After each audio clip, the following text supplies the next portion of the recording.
Assalamualaikum warahmatullahi wabarakatuh. Saya Neni Tri Berlanti, mahasiswi Manajemen Universitas Batu Raja kelas A42. Di sini saya akan menjelaskan materi tentang menggunakan teknologi informasi dalam menjalankan perdagangan elektronik atau e-commerce. Selanjutnya, kita harus mengenal perdagangan elektronik atau e-commerce. E-commerce adalah penggunaan jaringan komunikasi dan komputer untuk melaksanakan proses bisnis. Pandangan populer dari e-commerce adalah penggunaan internet dan komputer dengan browser web untuk membeli dan menjual produk. Sebagian besar e-commerce terjadi antar bisnis dan bukan antara bisnis dengan konsumen. Dan ada juga manfaat-manfaat yang diharapkan dari e-commerce. Perusahaan melaksanakan e-commerce untuk dapat mencapai perbaikan organisasi secara keseluruhan, yaitu yang pertama, perbaikan layanan pelanggan sebelum, selama, dan setelah penjualan. Dan yang kedua, perbaikan hubungan dengan pemasok dan komunitas keuangan. Dan yang ketiga, peningkatan imbal hasil ekonomis atas pemegang saham dari investasi pemilik. Selanjutnya, ada hal-hal yang perlu dibahas dalam e-commerce. Yang pertama, kendala-kendala e-commerce seperti biaya yang tinggi, kekhawatiran akan masalah keamanan, piranti lunak yang belum mapan atau belum tersedia. Dan yang kedua, ruang lingkup e-commerce. Hal ini bersifat dinamis dan ruang lingkup pengaruhnya dapat berubah tiap hari. E-commerce memiliki arti penting karena memang menyumbangkan presentasi dolar penjualan dalam jumlah besar dalam segmen tersebut. Dan yang terakhir, jalan menuju e-commerce. Perusahaan pertama-tama harus memperoleh kecerdasan bisnis, sehingga perusahaan tersebut akan dapat memahami peranan potensial yang akan dimainkan oleh masing-masing unsur lingkungan. Berikut strategi e-commerce dan sistem interorganisasional. Yang pertama, ada manfaat iOS.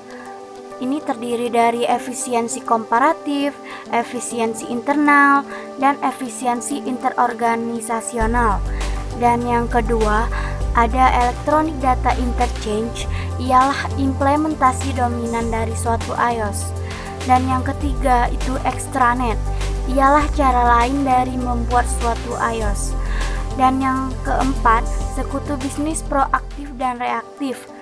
Ini ketika perusahaan memutuskan untuk menerapkan iOS, perusahaan tersebut dapat melakukannya dengan cara ini. Dan yang terakhir, adanya pengaruh penerapan. Ini terdiri dari tekanan kompetitif, penggunaan kekuasaan, kebutuhan internal, dan dukungan manajemen puncak. Selanjutnya ada beberapa manfaat tidak langsung iOS. Yang pertama, mengurangi kesalahan. Yang kedua, menurunkan biaya. Yang ketiga, meningkatnya efisiensi operasional. Yang keempat, meningkatkan kemampuan untuk bersaing. Yang kelima, memperbaiki hubungan dengan sekutu dagang. Dan yang terakhir, memperbaiki layanan pelanggan. Jadi kesimpulannya, manfaat tidak langsung bisa dilihat oleh manajemen puncak sebagai alasan penting dalam menyetujui suatu strategi iOS.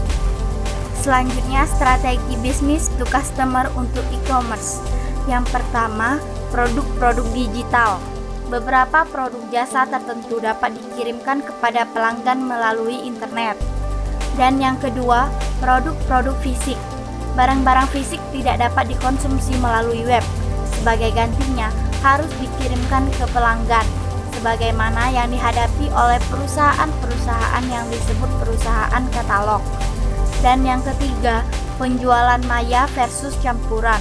Penjualan maya adalah penjualan oleh perusahaan yang tidak mengoperasikan tempat penjualan fisik atau toko. Dan yang keempat, pemerintahan elektronik.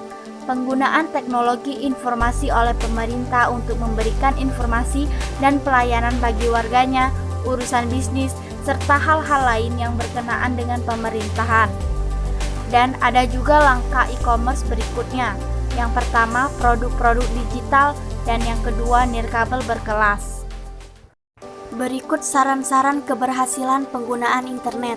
Yang pertama, pastikan situs web Anda kuat. Yang kedua, Pastikan browser dan struktur basis data Anda fleksibel maupun intuitif. Yang ketiga, menekankan isi. Yang keempat, sering diperbarui. Dan yang kelima, melihat di luar pelanggan. Yang keenam, tunjukkan isi pada kebutuhan spesifik pengguna. Yang ketujuh, menjadikan internet intuitif. Yang kedelapan, berada di lokasi web yang tepat. Yang kesembilan, ciptakan rasa kebersamaan. Dan yang kesepuluh, carilah bantuan jika Anda membutuhkannya. Selanjutnya kita akan membahas apa saja dampak internet pada bisnis di masa mendatang. E-commerce sedang mengalami perkembangan baik itu di Amerika Serikat maupun di seluruh dunia.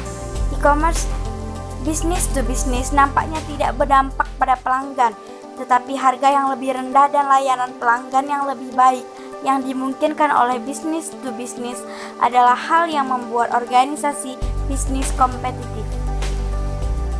Baiklah, itu saja materi yang dapat saya sampaikan. Semoga materi yang saya sampaikan ini bisa bermanfaat untuk kita semua. Wassalamualaikum warahmatullahi wabarakatuh.